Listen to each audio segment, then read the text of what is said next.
ጤና ይስጥልኝ ተመልካቾቻችን፣ ይህ ኤንቢሲ ኢትዮጵያ አጀንዳ የተሰኘው ፕሮግራማችን ነው።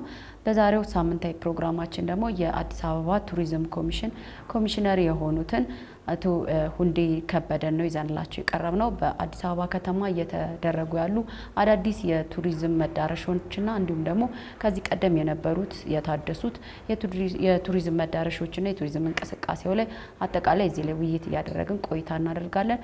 ፕሮግራሙን የመራው አብራችሁ ቆየው ከካሜራ ባለሙያዎች ጋር ኢየሩሳሌም አለሙ ነኝ። አብራችሁ ቆዩ።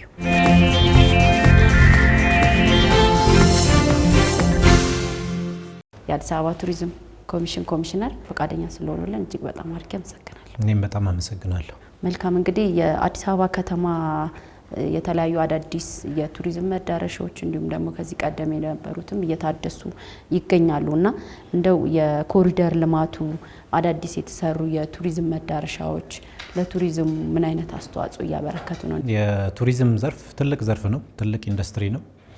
ይሄ ትልቅ ኢንዱስትሪ ለሀገር ትልቅ ሚና የሚጫወት ትልቅ ዘርፍ ሆኖ ሳለ ለበርካታ ዓመታት ለዘርፉ ትኩረት ባለመስጠታችን የተነሳ የሚፈለገው አይነት ደረጃ እድገት ሊመጣ አልቻለም።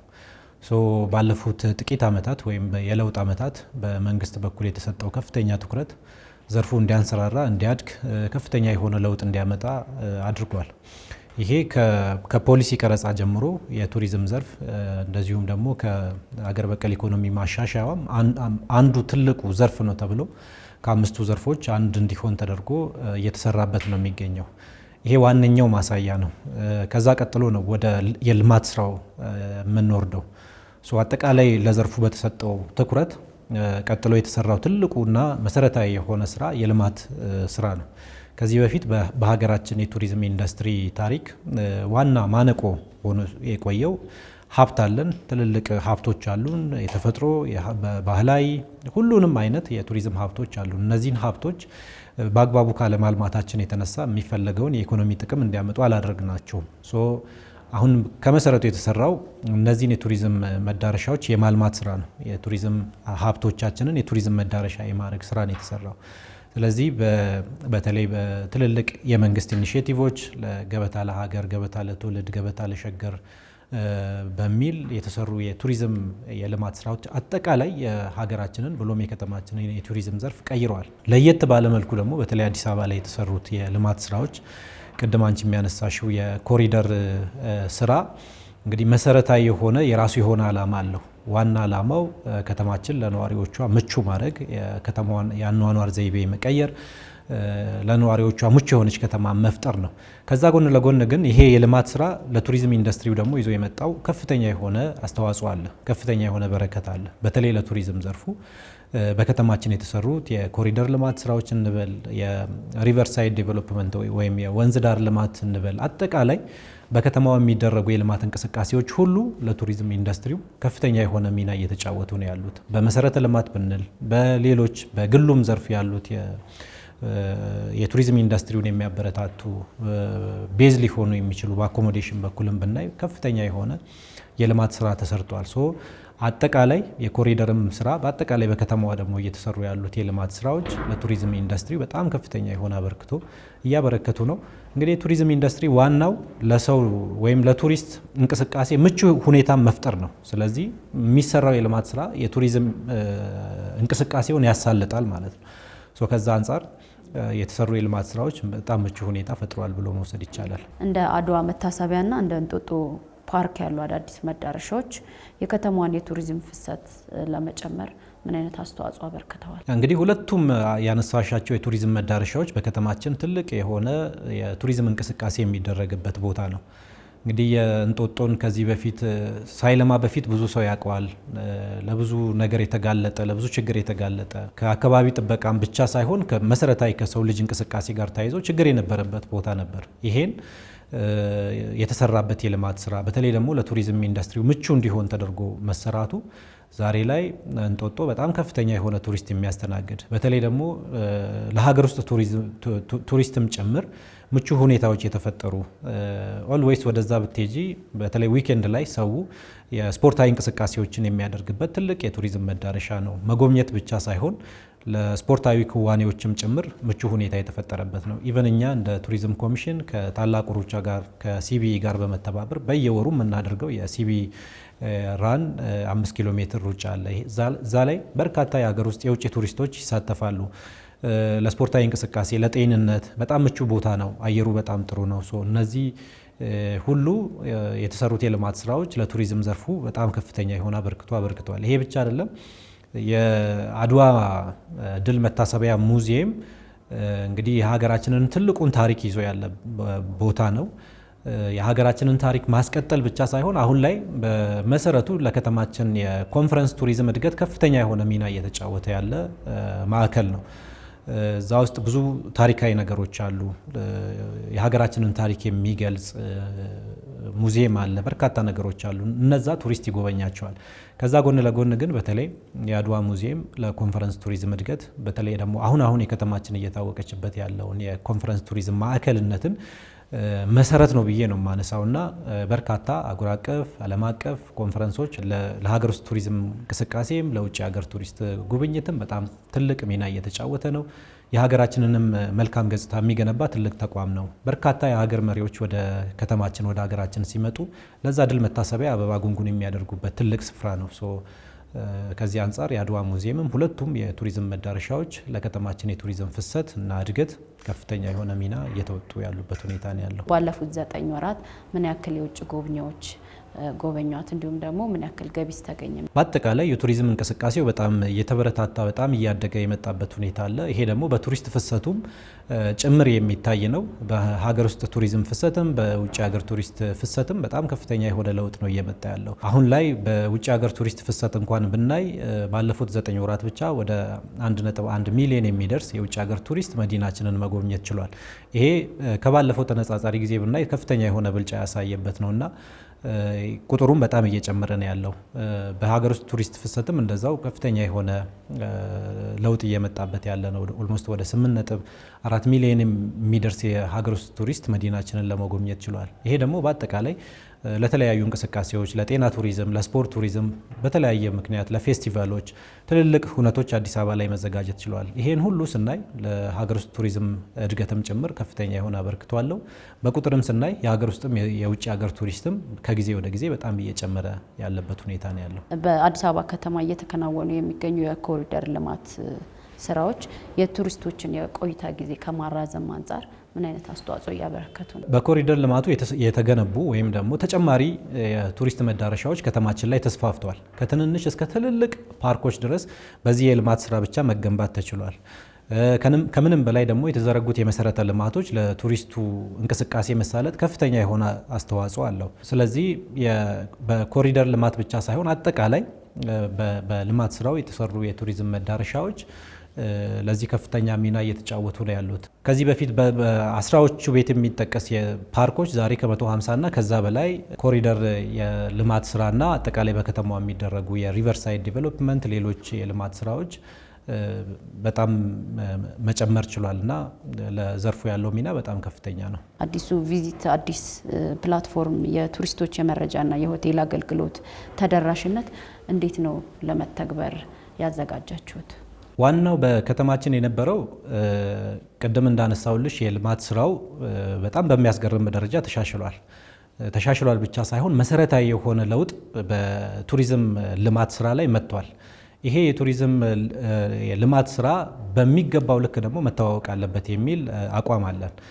ለዛም ነው የአዲስ አበባ ቱሪዝም ኮሚሽን ሲመሰረትም ዋነኛ ዓላማው የነበረው ያሉን የቱሪዝም ሀብቶች በደንብ ማስተዋወቅ፣ ከዛ ደግሞ ለኢኮኖሚው ያለውን የዘርፉ ለኢኮኖሚ የሚጫወተውን ሚና እንዲጫወት ማስቻል ነው። ከዚህ በፊት የነበረን ዋናውና ትልቁ ክፍተት ከልማት ስራ ቀጥሎ በሚገባ ያለ ማስተዋወቅ ነው። ይሄን ችግር ለመቅረፍ የአዲስ አበባ ቱሪዝም ኮሚሽን አሁን ላይ ባለው የሶሻል ሚዲያ ፕላትፎርም፣ የኤሌክትሮኒክስ ሚዲያዎች በሁሉም ተደራሽ እንዲሆን በርካታ ስራዎችን ስንሰራ ቆይተናል። ዋናው የቪዚት አዲስ አበባን የመሰረትንበት በከተማው ያሉት የቱሪዝም እንቅስቃሴዎች ቱሪስቱ ጋር ተደራሽ እንዲሆን ግሎባሊ እንዲተዋወቅ በሚል ነው። የብራንዲንግ ስራው ገና በቀጣይነት በስፋት የሚሰራ በጥናት የሚሰራ የብራንዲንግ ስራ እንዳለ ሆኖ ማንኛውም ሀገር እንደሚጠቀመው ሀገራቸውን ከተማቸውን ሲያስተዋውቁ በርካቶች የሚጠቀሙት ፕላትፎርም ቪዚት ነው። ያንን በመጠቀም ተደራሽ የሆኑ ዌብሳይቶችን በየቀኑ አፕዴት የሚደረጉ ዌብሳይቶችን ክሬት ማድረግ ችለናል። ይሄ ብቻ አይደለም። በቪዚት አዲስ አበባም ባሉት ሁሉም የሶሻል ሚዲያ ፕላትፎርሞች ዴይሊ በከተማችን የሚደረጉትን የቱሪዝም እንቅስቃሴዎች እያስተዋወቅን ያለ ነው። ይሄ ብቻ አይደለም። የተለያዩ ኢቨንቶችንም ጭምር በማዘጋጀት የከተማችንን የቱሪዝም ሀብት በማስተዋወቅ ባለፉት 9 ወራት በርካታ ስራዎችን ለመስራት ችለናል። ቪዚት አዲስ አበባ ዛሬ ላይ በጣም ተደራሽ ነው። በርካታ ተመልካች አለው። በርካታ መረጃ ሰጪ ኒውስ እዛ ላይ ይወጣሉ፣ ለቱሪስቱ ተደራሽ ናቸው። ከዚህ በላይ ግን ማስተዋወቅ ያስፈልጋል። በሀገር ውስጥ ብቻም ሳይሆን ከሀገርም ወጣ ብለን ባለፉት 9 ወራት ትልልቅ ኤክስፖዎች ላይ በመሳተፍ ጭምር የከተማችንን የቱሪዝም እንቅስቃሴ የቱሪዝም ሀብቱን ስናስተዋውቅ ቆይተናል።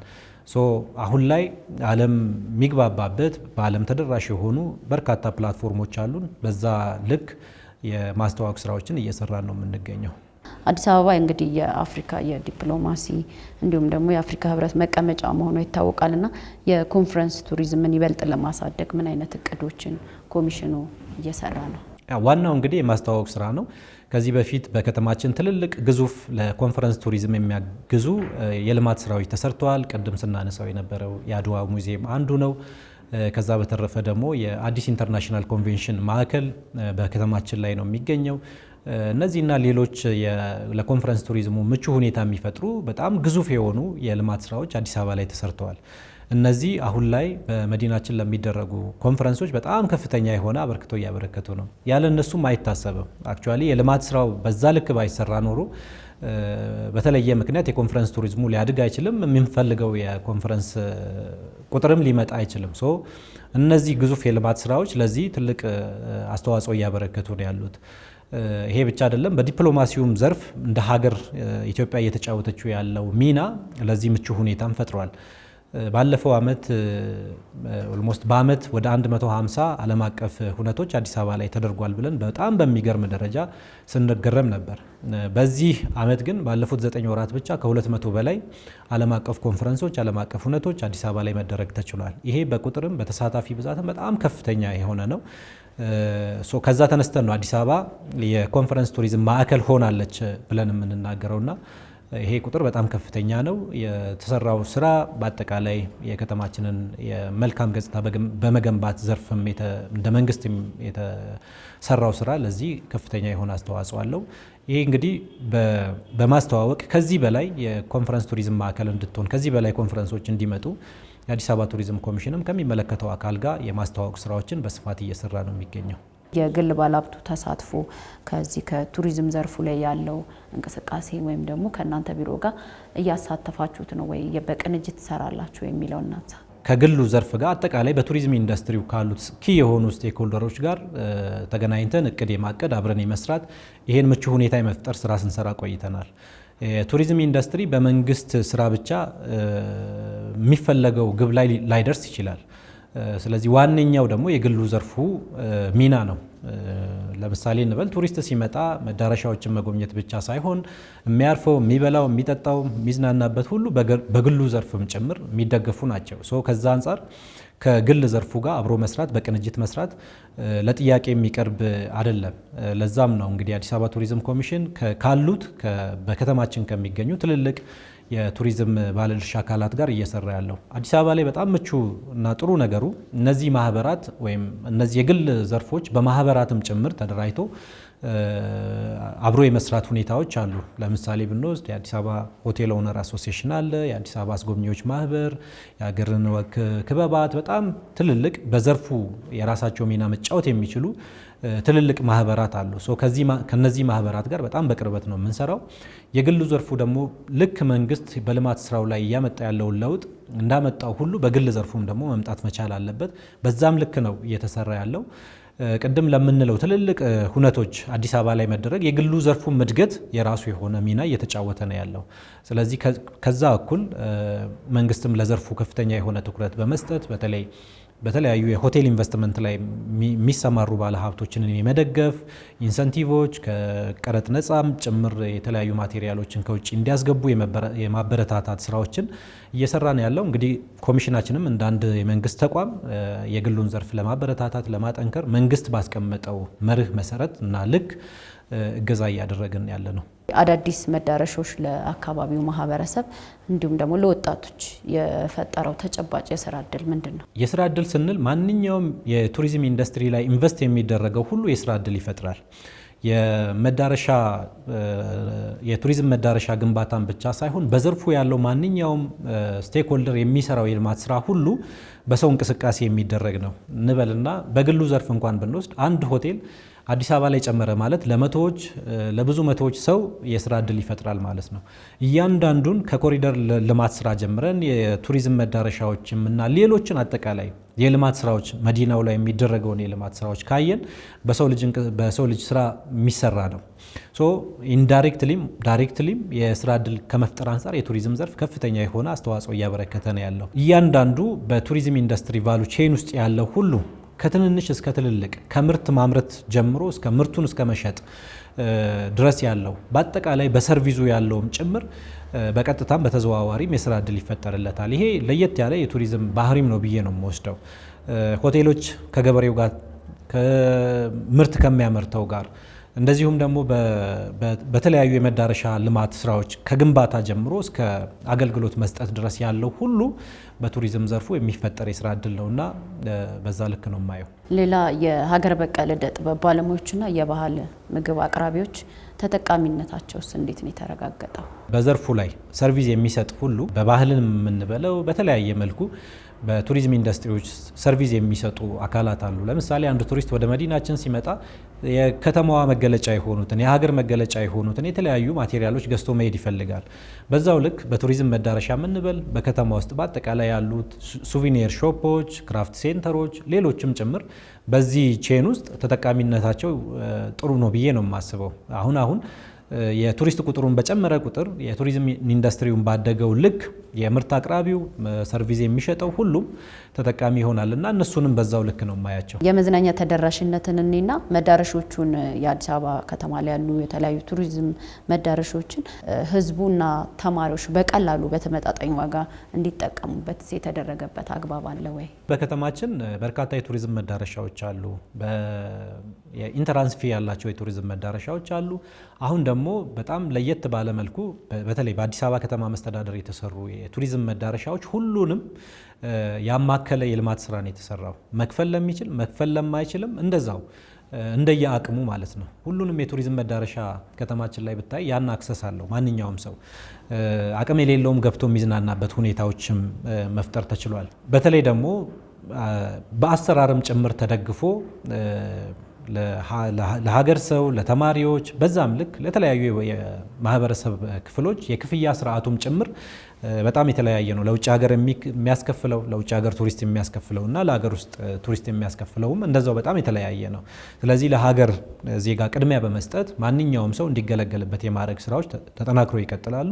አሁንም ደግሞ በተጨባጭ አሉ። በጣም ትልልቅ የቱሪዝም መዳረሻዎች በክፍያ ደረጃ እንኳን ቢከፈሉ በጣም ከፍተኛ ገቢ ማምጣት የሚችሉ ነገር ግን ለሀገርም ተጠቃሚነት ተብሎ ያለምንም የኢንተራንስ ፊ አገልግሎት የሚሰጡ ትልልቅ የቱሪዝም መዳረሻዎች ከተማችን ላይ አሉ። ለምሳሌ ቡልቡላ ፓርክን መውሰድ እንችላለን። ቡልቡላ ፓርክ በሁሉም ነገር በሁሉም መመዘኛ በጣም ትልቅ ፓርክ ነው። በጣም ትልቅ ስፍራ ነው።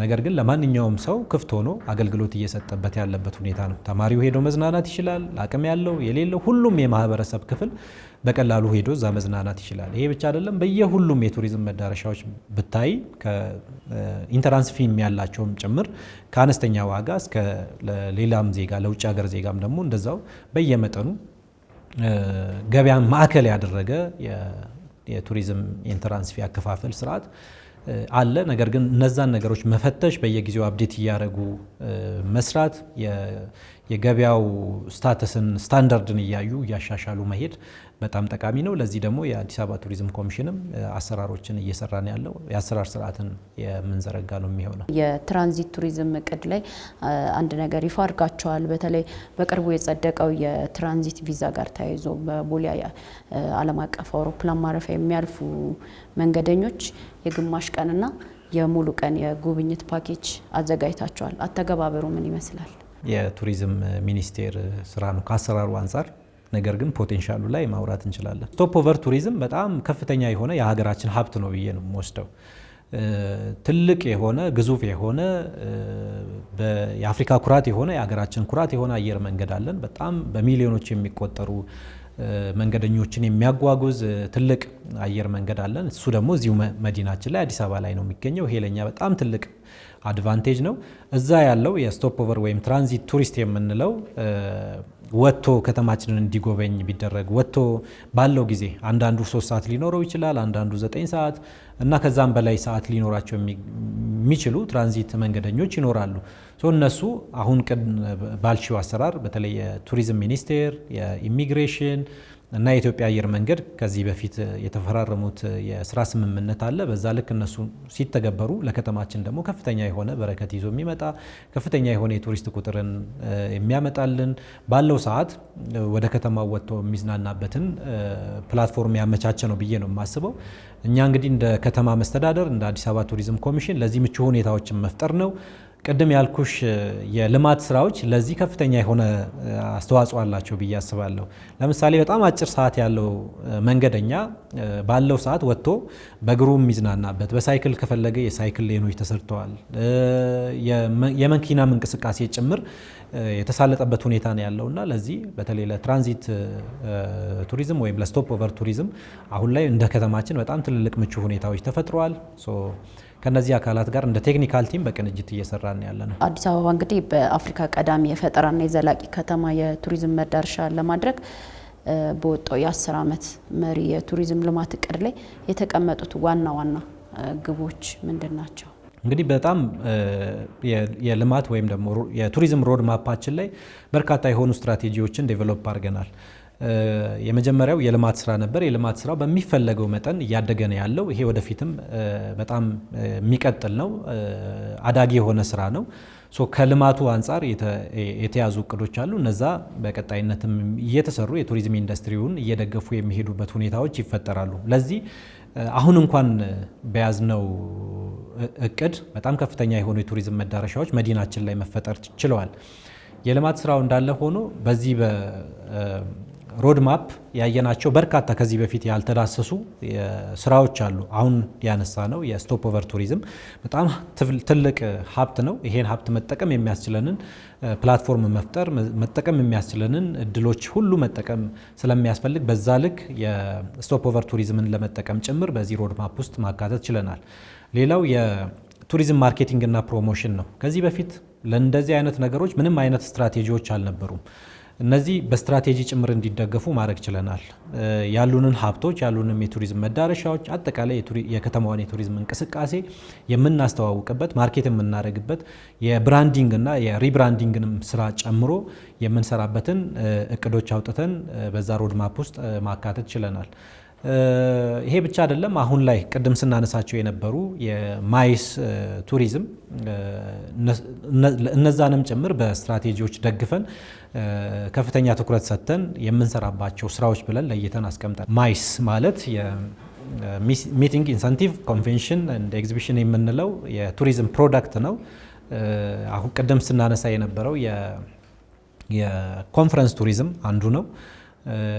ማይስ አሁን ላይ በዓለም ላይ ከፍተኛ የሆነ እድገት እያሳየ ያለ የቱሪዝም ዘርፍ ወይም ፕሮዳክት ነው። ይሄ ደግሞ ለከተማችን በተለይ አሁን ላይ ከተማችን በጣም እየታወቀችበት ያለችበት ቱሪዝም ምርት ነው ብዬ ነው የምወስደው። ከዛ አንጻር እነዚህንም ጭምር በቀጣይነት የምንሰራባቸውን ትልልቅ ፕላትፎርሞች ዴቨሎፕ ማድረግ ችለናል። ይሄ ብቻ ሳይሆን የቅድም ከልማቱ ስራ በፊት ከዚህ በፊት እንደ ከተማ አጠቃላይ ያሉንን የቱሪዝም ሀብቶች ጭምር የመለየት ስራዎች ሲሰሩ አልቆዩም። ይሄን መዲናችን ላይ ከሚገኘው ግዙፉ የአዲስ አበባ ዩኒቨርሲቲ ጋር በመተባበር የከተማችንን የቱሪዝም ሪሶርስ ማፒንግ ስራ ጀምረናል። እነዚህም የሮድ ማፑ ዋና አካል ናቸው። ከ10 ዓመቱ የልማት እቅድ አሁንም እየሰራ ናቸው ያሉ ስራዎች አሉ። በማርኬቲንግ በልማቱም በሪሶርስ ማፒንግም የጀመርናቸው በርካታ ስራዎች አሉ። እነዚህን በቀጣይ ባለን የረጅም ጊዜ መካከለኛ ጊዜና የአጭር ጊዜ እቅድ ወደ ትግበራ ገብተን የምንሰራ ነው የሚሆነው። አሁን ያልኩሽ በተለይ የሪሶርስ ማፒንግ ስራችን ለሁሉም ስራዎቻችን መሰረት ናቸው ብዬ ነው የምወስደው። የመጀመሪያ ስራችንም መሆን ያለበት ሀብታችንን መለየት፣ ሀብታችንን በቅጡ ማወቅ፣ በዛው ልክ እዛ ላይ እቅዶችን እያቀዱ መስራት ስለሚያስፈልግ እነዚህን ግቦች እነዚህን አጠቃላይ ከሮድ ማፑ ስትራቴጂዎችን ቀርጸን ስራዎችን እየሰራን ያለ ነው። ተመልካቾቻችን እየተከታተላችሁት የሚገኘው ሳምንታዊ ኤንቢሲ አጀንዳ የተሰኘው ፕሮግራማችን ነው። በዛሬው ፕሮግራማችን ደግሞ የአዲስ አበባ ቱሪዝም ኮሚሽን ኮሚሽነር የሆኑትን አቶ ሁንዴ ከበደን ነው እዚህ ቢሮአቸው ተገኝተን በከተማ የቱሪዝም እንቅስቃሴ አዳዲስ የቱሪዝም መዳረሻዎችና እንዲሁም የቱሪዝም ፍሰቱን በተመለከተ ውይይት እያደረግን ያለ ነው። አብራችሁን ቆዩ።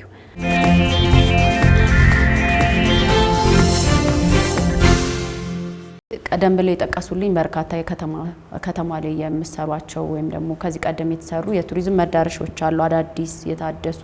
እነዚህ ደግሞ ያመጡት የተለያየ ኢኮኖሚያዊ ተጠቃሚነትን ያረጋገጠበት ለማህበረሰቡ እንዲሁም ደግሞ እንደ ሀገርም ደግሞ ገቢ የተገኘበት ሁኔታ እንዳለ ቀደም ብለው ገልጸውልናል። እንደው ይህን ሁሉ ስታከናውኑ ተግዳሮት እየሆነባችሁ ያለ ነገር ምንድን ነው? አዲስ ዘርፍ ነው። በተለይ በቅርብ ጊዜ ነው ከፍተኛ የሆነ ትኩረት የተሰጠው። ተቋሙ ምን ያክል ጊዜ ሆነው? የአዲስ አበባ ቱሪዝም ኮሚሽን ከተቋቋመ ኦልሞስት 9ኛ ወር ነው። በዚህ 9 ወር ውስጥ አንድ ተቋም መስርቶ በሚፈለገው ልክ ስራ እንዲሰራ ማድረግ የጊዜ የሚፈልግ በርካታ ጉዳዮች አሉ። እኛ በተያዘው በጀት ዓመት የተመሰረተ ተቋም ነው ማለት ይቻላል። በትክክል እንግዲህ ከምስረታው ጀምሮ ደግሞ በርካታ ስራዎች አሉ የሚሰሩ፣ ከሰው ኃይል ጀምሮ ቢሮ ከማደራጀት ጀምሮ የልማት እቅድ ቅድም እያነሳን ያለው የ10 ዓመት የዴቨሎፕመንት ስትራቴጂ፣ ሌሎች የማይስ የማርኬቲንግ እና ፕሮሞሽን የስቶፕ ኦቨር፣ እነዚህን ሁሉ እቅድ የመስራት ስራዎችም ጭምር ያካተተ እንቅስቃሴ ነው ያደረግነው። እንግዲህ የአዲስ አበባ ቱሪዝም ኮሚሽን ከነባሩ ተቋም ባህል ኪነ ጥበብ ቱሪዝም ከነበረው አንድ ዘርፍ ስፕሊት አድርጎ ወደ ራሱን የቻለ ኮሚሽን ነው የተቋቋመው። ስለዚህ በዛ ያለውን የሰው ኃይል አምጥቶ ያን ነገር ስራዎች እንዲሰሩ ለአንድም ቀን ስራ ሳይስተጓጎልና መደበኛ የሆኑ ስራዎችም ጭምር ሳይስተጓጎሉ ጎን ለጎን ደግሞ የኦርጋናይዜሽናል ስትራክቸሮችን እየሰራን የልማት የቅድ ስራዎችን እየሰራን በዛው ልክ ትልልቅ ግቦችን የሚይዘን የፕሮሞሽን የማርኬቲንግ እና ቅድም ያልነው ትልልቅ ስራዎች እንዲከናወኑ ለማድረግ ተችሏል። እንግዲህ የዘርፉ ብዙ ሂደቶች አሉት። በአንድ ቀን የቱሪዝም ኢንዱስትሪውን በሚፈለገው ደረጃ ማምጣት ላይቻል ይችላል። በተለይ ደግሞ በመንግስት ተቋም በጣም ብዙ መሰረታዊ ሊሟሉ የሚገቡ ጉዳዮች አሉ። ያንም ጭምር እያየን ከበጀት ከሌሎች መሰረታዊ ነገሮች ጭምር እያያያዙ ስራዎችን መስራት በኮሚሽኑ የመጣው ለውጥ ደግሞ የሚታይ ነው።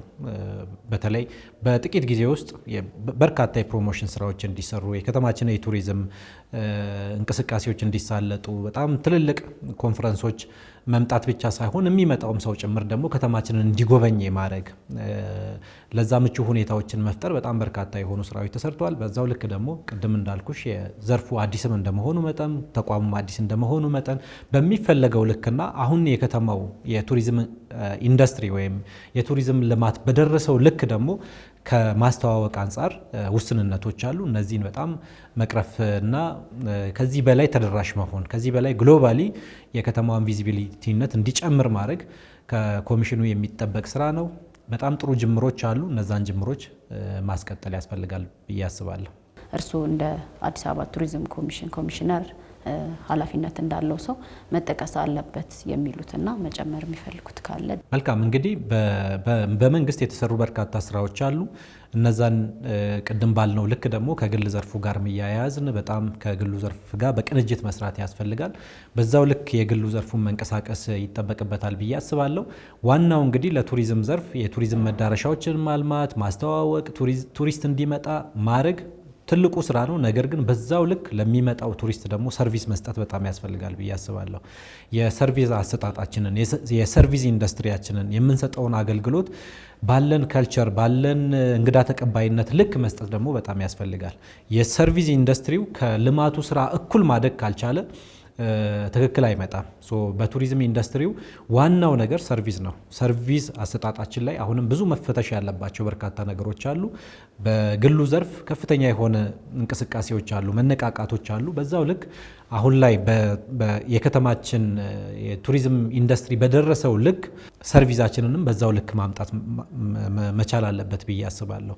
እያንዳንዱ እንግዳ ከተማችን ካረፈበት ጊዜ ጀምሮ ከቦሌ አየር መንገድ ጀምሮ እዛ የምንሰጠው ሰርቪስ፣ የቱሪስት ታክሲ የሚሰጠው ሰርቪስ፣ ሆቴል ላይ የሚያገኘው አገልግሎት፣ የቱሪዝም መዳረሻ ላይ የሚያገኘው አገልግሎት ሁሉ የሀገራችንን መልካም ገጽታ የሚገነባ መሆን መቻል አለበት። ይሄ በመንግስት ብቻ መሰራት የሚችል አይደለም። የግሉ ዘርፍ በዛው ልክ የሀገርን ኢሜጅ በሚገነባ መልኩ የማይሰራ ከሆነ የሚፈለገውን የቱሪዝም እድገት ማምጣት አንችልም ማለት ነው። ስለዚህ ከግል ዘርፉ ከትንሽ አገልግሎት ከሚሰጠው የግለሰብ ጀምሮ እስከ ትልልቅ ሰርቪሶች እነዚህ በጣም መስተካከል፣ መሳለጥ የሀገራችንን ኢሜጅ ቢውልድ በሚያደርግ ልክ መስጠት መቻል ያስፈልጋል። አንድ እንግዳ ደስተኛ ከሆነ በርካታ እንግዶች እንዲመጡ ማድረግ ይችላል። እንደዛው ደግሞ አንድ እንግዳ ጥሩ አገልግሎት የማያገኝ ከሆነ በርካታ ወደ ሀገራችን ሊመጡ የሚደርሱ ያቀዱትን ቱሪስቶች ሊያስቀር ይችላል። ይሄ የቱሪዝም ፕሪንሲፕል ነው። በዛው ልክ የአገልግሎት አሰጣጣችንን እየፈተሽን ጥሩ አገልግሎት የምንሰጥ ከተማ፣ ጥሩ አገልግሎት የምንሰጥ ማህበረሰብ እንደሆን ማሳየት ያስፈልጋል። እነዚህን እየፈተሽን እኛም ደግሞ እንደ አዲስ አበባ ቱሪዝም ኮሚሽን የተለያዩ ግንዛቤ ማስጨበጫ ስራዎች፣ የአቅም ማጎልበቻ ትሬኒንጎች ከመንግስትም ከግልም በዛ ዘርፍ ካሉ ተቋማት ጋር እየሰራን ያለ ነው። ወደፊትም በጣም ትልልቅ ጉባኤዎች መዲናችን ላይ ሊደረጉ የታቀዱ በርካታ ነገሮች አሉ። እነዛን በሚገባው ልክ ለማስተናገድ እነዚህ የሰርቪስ አሰጣጣችን ሊታዩ ሊፈተሹና ሊስተካከሉ የሚገባቸው ነገሮች አሉ። እዛ ላይ በጣም ጠንክረን የግሉ ዘርፉም ከመንግስት ጋር በመቀናጀት መስራት ያስፈልጋል። ይሄን ማድረግ ከቻለን አሁን ላይ ያለው የቱሪዝም እንቅስቃሴ በጣም ተስፋ ሰጪ፣ በቅርብም እንደ አህጉርም እንደ ዓለምም ከፍተኛ የሆነ የቱሪስት ማዕከል የምትሆን ከተማ ነች። የቱሪዝም ማዕከል የምንሆን ሀገር ነን። ለዚህ ደግሞ ትልልቅ እድሎች አሉ። እነዚህን እድሎች በአግባቡ እንጠቀማለን ብዬ አስባለሁ። ላደረግነው ቆይታ እጅግ በጣም አድርጌ አመሰግናለሁ። እኔም በጣም አመሰግናችኋለሁ። ተመልካቾቻችን እስካሁን ስትከታተሉት የቆያችሁት ሳምንታዊ ኤንቢሲ አጀንዳ የተሰኘው ፕሮግራማችን ነበረ። የዛሬው እንግዳችን ደግሞ የአዲስ አበባ ቱሪዝም ኮሚሽን ኮሚሽነር የሆኑትን አቶ ሁንዴ ከበደን ነበር። ቢሮአቸው ተገኝተን የከተማውን የቱሪዝም እንቅስቃሴና አዳዲስ መዳረሻዎች እንዲሁም ደግሞ የታደሱ ከዚህ ቀደም የነበሩ የቱሪዝም መዳረሻዎች ላይና እንዲሁም አጠቃላይ የከተማን የቱሪዝም ፍሰት ላይ ቆይታ ያደረግነው እኔ ፕሮግራሙን በማዘጋጀት ከካሜራ ባለሙያዎች ጋር አብሬያችሁ የቆየሁት ኢየሩሳሌም አለሙ ነበርኩኝ። ሳምንት በሌላ እንግዳና በሌላ ርዕሰ ጉዳይ እስከምንገናኝ ድረስ ሰላም ከእናንተ ጋር።